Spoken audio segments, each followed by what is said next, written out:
but you want to be looking over at Terry in just a moment, because she's going to be doing some of the hard work. Jay's going to be doing probably a lot of the hard work today. So Jay is our Nana falcon, and these lovely birds, as you can see, being part of the falcon family, they do have a very keen sense of eye and also smell as well. So obviously one of the fastest birds in our skies, as you can see. Jay's got a nice funny looking thing on the top of his head. Now this is called a falcon's hood, and it just keeps him nice and calm just before we're going to fly him, because all of his focus is going to be over there with Terry. So if you just bear with me guys, I'm just going to strike the braces, as we say, and then we'll get started on telling you a little bit about this bird. Oh, nice and quick today. Alright then, well the hood, the falcon's hood, it doesn't damage obviously Jay's eyesight, smell or feathers or anything like that. But as you can see, as soon as we've taken it off, he's off and ready to go. So he's going to be doing these nice big circuits around the arena this afternoon. Now Jay mainly is found in parts of Africa, Europe, Mediterranean as well. And these birds are quite widespread across Africa, less so in Europe now, unfortunately. Their numbers have declined just a little bit. But as you can see, he's going to be doing these nice quick passes with Terry. Now Terry's going to be swinging this lure pad, so at the end of that bit of string there's a pad, and we've got a nice bit of food attached to it as well. So that is why Jay is so focused on what Terry is doing this afternoon. So for Jay, he's obviously well adapted to be flying like this in the wild as well. These birds have a nice varied diet in Africa, from mainly ground-dwelling birds they'll go for, small mammals as well. But as you can see, all of his focus is with that lure pad, where there's a nice big reward at it. So when he comes past Terry, you'll notice he'll probably have his talons out, and he'll be trying to grab that lure. I think I was talking and I'm not sure what that was. So, as I say, he's going to have a sneak up on Terry today with those talons out, and he's going to be passing nice and quickly. Now these birds have long wings, they're well adapted for a nice fast and quick passing like that. You'll see in the wild as well. But obviously these birds, they do have to work sometimes a little bit harder in the wild. Now they've got those brilliant shaped wings, every feather has a purpose and it always is working very hard as well, as you can see. It's quite, the sun's out today, which makes it really hard for Terry, to be honest. If you see where he is now, if you imagine looking right directly at that sun, that's really difficult for Terry sometimes to spot him. It's much more easier when the sun is behind Terry. So he's helping her out a little bit today, I think. Now in the wild, as I say, these guys are well adapted for catching their dinner. So we've got a couple of features that you will only see on the falcon family. Now Jay has these little cones or flaps just in his nostrils. He can actually close them off to increase his speed. Woo! You alright guys? It's alright, he's just taken out a couple of people. So we've also got nature's sunglasses as well. When Jay comes in a little bit closer, and if you're quick enough, you'll see those lovely dark feathers just underneath his eyes, which helps him to reflect the light, and as you can see, make him a spectacular hunter in the wild.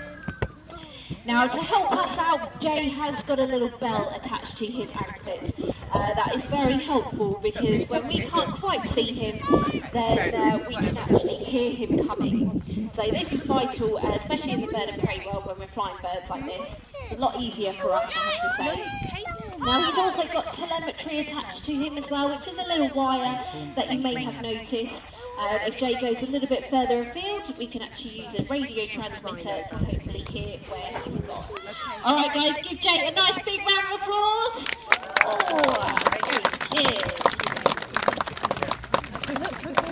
That was great flying today. Now, Jay has caught his lure pad, and that's good because Terry did call him in. That was the right time to come in. Obviously, if he had caught that or just skimmed it by an inch, then Terry would have to give in, because we do want Jay to come out here and do the exact same thing tomorrow. But obviously Terry called him in today, so today was a very good day. But as you can see, he's caught his lure pad, And he's got his dinner nicely there, and he's doing a behaviour known as mantling.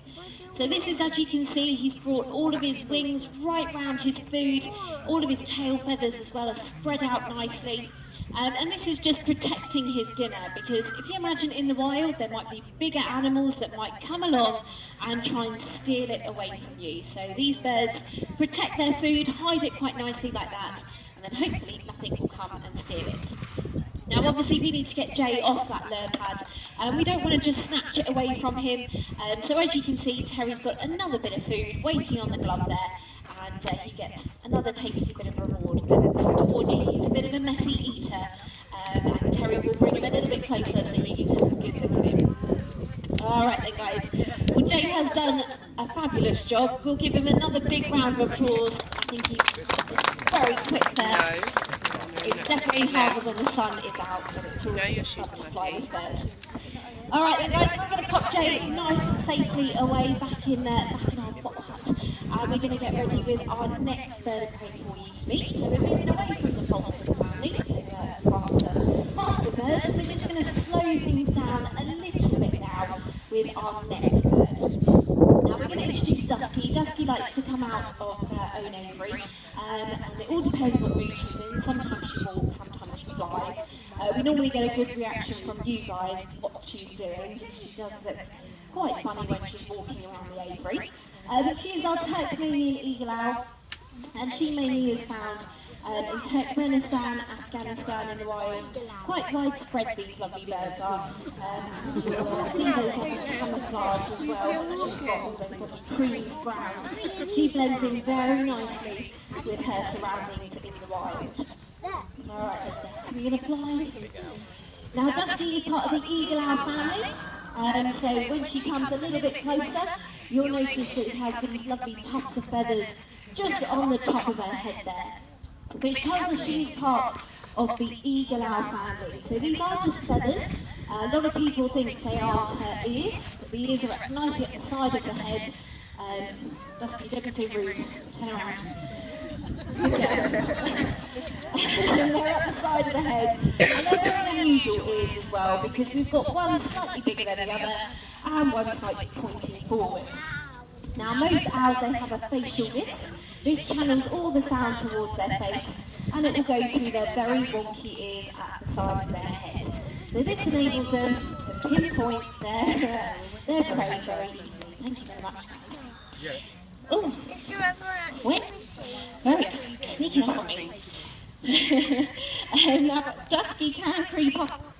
As we mentioned, he's sorry guys, he's got the little bell attached to his anklet. But you'll notice that Dusky hasn't got any little jingle to her little anklet. And that's because their hearing is so sensitive. It would be a little bit like torture for an owl if they constantly had a little bell attached to their ankle. Now Dusky also has the ability to silent fly as well. So, you guys probably won't be able to hear her, as I won't as well. She's very good at creeping up on us in the demonstration, as you can see. And that's because she's got serrations on her feathers. So this is why owls make hunters in the wild, and that's because they just cannot be heard. So once they're nice and quiet, they've pinpointed their prey, she can actually creep up on them without them even knowing about it. Now also as well, you'll notice that Dusky has got some pretty big eyes as well. Those lovely orange eyes tells us that Dusky is mainly a dusk at dawn hunter. So that's pretty much when she's going to be hunting for her food in the wild. So she's going to be looking for things like foxes, even small deer she can take down with those really strong talons of hers. Now those eyes are probably around about the size of golf balls. Dusky's brain is about the size of a walnut. Now we've probably all heard the saying, the wise old owl, but I'm afraid there's not much in that walnut. She makes up with it with some great adaptations. You lost your food, Dust. She makes up with it with some great adaptations, but I'm afraid the owl family, they're not the most intelligent of birds that you come across. Now that's for our lovely Dusky here. As I say, she's pretty keen, and she's always good to come out and fly around to you guys as well. Dusky, this way, up here. Hello. Oh, it's a simple mind, okay? Hello. There we go. Now, Dusky as well.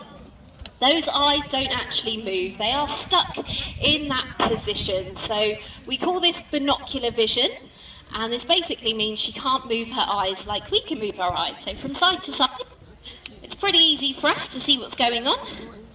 Dusky, it's nice and easy to see what's going on behind her, because she can turn her head to the other way, and she can't turn it all the way round, because their head would fall off. We would have a bit of a problem if we had a lot of owls' heads just lying around. She can turn it about 3/4 of the way, both ways, and this is because she's got more bones in her neck than we do. Guys, do you want to take a seat for me? Thank you very much. So as I say, she's got more bones in her neck than we have. We've got 7 in our neck. Help us turn it from side to side. But as you can see, Dusky's got double. She's got 14 in her neck, which enables her to turn it pretty much all the way around, but not. Alright then guys, well Dusky, a lovely job for us. Give her a nice big round of applause. Now I'm literally going to run her back to her aviary, because we are going to get ready with another bird of, well, move away from our bird of prey actually. So I'm going to hand you over to Terry, and she's going to introduce our next bird for you to meet. Okay, we've done fast, we've done big, and now we're going to do a little bit different. Now the way to describe a bird of prey, to give it the correct term, a raptor, is a bird that seizes with its beak and has a hooked, sharp beak. It's not as simple as something that just eats meat and other animals. So our next in line is seeing that he loves to eat other animals. Come on this way. He also loves to eat dandelions right now. As you can see, we've got hundreds of him in the park at the moment. This way. But he's not a bird of prey because he doesn't kill his tea with his feet. He kills it in a different way, and I'll show you in just a minute how he does it. So he's actually a predatory bird rather than a bird of prey. But we like to call him Diego. And you think that he's got a short attention span. This young man has grown the size of his attention span of an ant. Come on, over here. In your own time. I have to be honest with you, this is the largest audience he's seen for a while. He's had a bit of a rest all winter, and he started training a couple of weeks ago. So he's back in demos now, and he's a bit like, what's going on? So Diego is a red-legged Cereal Serena. He comes from America. There's only 2 types of Cereal in the world, the red-legged ones and the black-legged ones. I know they look orange, but they are technically red, okay? So what does he eat? Well, he likes to eat nuts and berries and seeds and grasses and bugs and grubs. This way, come here. Yes, that's the sunshine. I know you haven't seen it for a while, but there we go. And one of the ways he'll do this is to jump. Good boy, like that. So he likes to get things off bushes by doing jumps. He can also chase his tea down, and he'll be looking for things like mice and small mammals. Yeah, that's a cloud. Look over there, just a minute. Up you come. There we go. Come on, a bit higher. That's it. Eventually he will be getting higher. You give him a little round of applause. This way, that's the dandelion. There's something coming left behind. Diego, Hang on. I'm over here. Hello.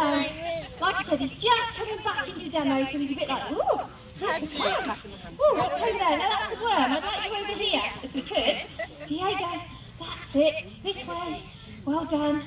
Oh, good boy. Anyway, so he does all of his jumping to find some of his food. He can, believe it or not, run at speed of about 15 to 20 miles an hour. Yeah, I'm not sure Diego is ever going to make it. Right, well let's move on then, Diego, if you're not going to play ball. Okay, so what does Diego like to hunt? Well, in my bag I've got Diego's very, very deadly plastic snake. And hopefully he's going to show us exactly how he will kill it.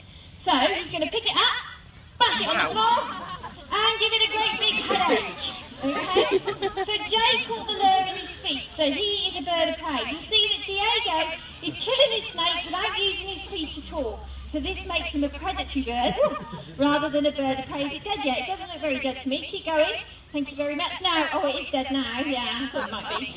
But I don't think Diego will be very good at this, to be honest with you, in the wild. Because the first time we gave him a snake a couple of years ago, he ran away from it.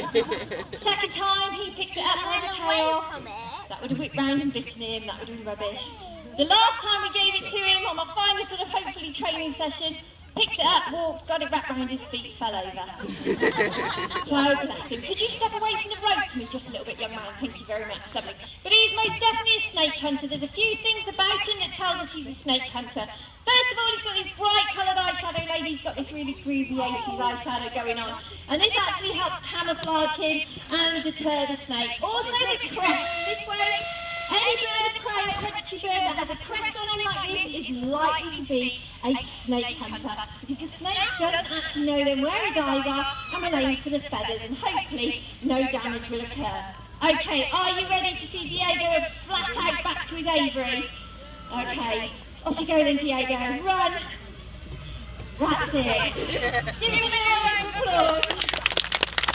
We're going to put Diego nice and safely away. Now this is taking me just a few minutes at the moment because he's getting distracted by everything. From dandelions to shadows to the other birds to his own shadows to all sorts. So we're just going to put Diego nice and safely back away. And then we're going to move back to the owl family. Now normally at birds of prey, you never see. But they're the dandelions. Could you leave them alone? Diego, this way, thank you. You never normally see two mixed species of bird of prey coming together because it can, and sometimes does get a little bit messy. Even though they're captive bred, sometimes their natural instincts can very much take over. But so our next two out, we can move together from the age of 10 days old. So Herman looks at Lily and says, "Oh, I really hope I look like you." And Lily looks at Herman and says, "I really hope I don't look like you." And we'll become clear very shortly. Right, are you ready, Leanne? Oh! Right, that's Herman. Herman is on a Asian operation without. Am I coming to get him by the looks of it? We'll stick him on the fence in a minute. He'll be alright. Okay, so that's our Asian without. He's the one who's sounding like a boiled kettle. He's not very twitchy because he's not a tawny owl, he's a wood owl. And this is the lovely Lily. Good girl, Lily. Well done. And Lily is our great grey owl. Now Lily's molting at the moment. She's just about to sit down for a summer rest, but she's fine. There we go. Now she's got a great grey owl.